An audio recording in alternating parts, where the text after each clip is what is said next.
বিসমিল্লাহির রহমানির রহিম। আসসালামু আলাইকুম ডিয়ার ভিউয়ার্স, আশা করি সবাই ভালো আছেন, সুস্থ আছেন। আজকে এমন একটি কথা বলবো, সেটিও হয়তো অনেকের জানা আবার অনেকের জানা না, যে মুসা আলাইহিস সালাম আল্লাহর সাথে সবচেয়ে বেশি কথা বলতেন।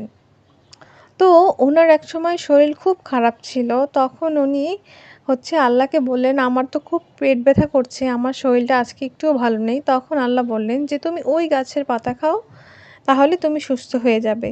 তখন তিনি সেই গাছের পাতা খেলেন এবং সুস্থ হয়ে গেলেন। তারপরে মুসা আলাইহিস সালামের আরেকদিন শরীর খারাপ হলো। তখন তিনি আবারও আল্লাহর সাথে কথা বললেন। আল্লাহ বললেন, তুমি ওই গাছের পাতা খাও, খাওয়ার ফলে তুমি সুস্থ হয়ে যাবে। তখন মুসা আলাইহিস সালাম সেই গাছের পাতা খেলেন। তারপর উনার আরেকদিন আবারও প্রচণ্ড পেট ব্যথা শুরু হলো। তখন তিনি আর আল্লাহর কাছে গেলেন না। উনি নিজে থেকে ওই গাছের পাতা খেলেন। খাওয়ার পরে উনার পেটের ব্যথা আরও বেশি বেড়ে গেল। তখন তিনি আল্লাহর কাছে যেয়ে বললেন যে, আপনি তো আমাকে ওই গাছের পাতা খেতে বলেন, এজন্য আমি আর আজকে জিজ্ঞেস করিনি। না করেই আমি নিজে, নিজেই পাতা খেয়েছিলাম। তখন উনি বলেন তখন আল্লাহ তাআলা বলেন যে, আজকে তো ওই গাছের উপর আমার কোনো হুকুম ছিল না।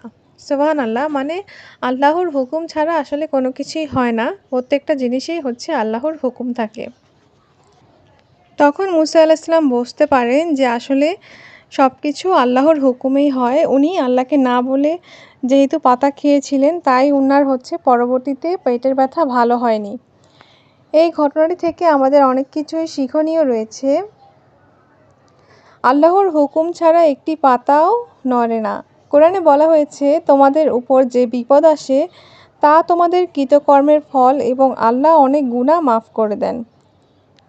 কোনো কষ্ট, দুঃখ বা আনন্দ সবই আল্লাহর ইচ্ছায় ঘটে। এটা জানলে মানুষ হতাশ হয় না, বরং সব অবস্থায় আল্লাহর প্রতি আস্থা রাখে। ৩ নম্বরে আল্লাহর পরিকল্পনা সবসময় বান্দার জন্য কল্যাণকর, যদিও তার সঙ্গে সঙ্গে বোঝা নাও যেতে পারে। ৪ নম্বরে তাওয়াক্কুল হলো মুমিনের শক্তি। আল্লাহর হুকুম ছাড়া কেউ তোমার ক্ষতি বা উপকার করতে পারে না। ৫ নম্বরে সব কিছুর মালিক আল্লাহ, তাই তার উপর নির্ভর করাই মুক্তির পথ। সো ডিয়ার ভিউয়ার্স, আজকের কথা এই পর্যন্তই। আবার কথা হবে অন্য কোনো ভিডিওতে। সেই পর্যন্ত সবাই ভালো থাকবেন, সুস্থ থাকবেন। সবাইকে অসংখ্য ধন্যবাদ।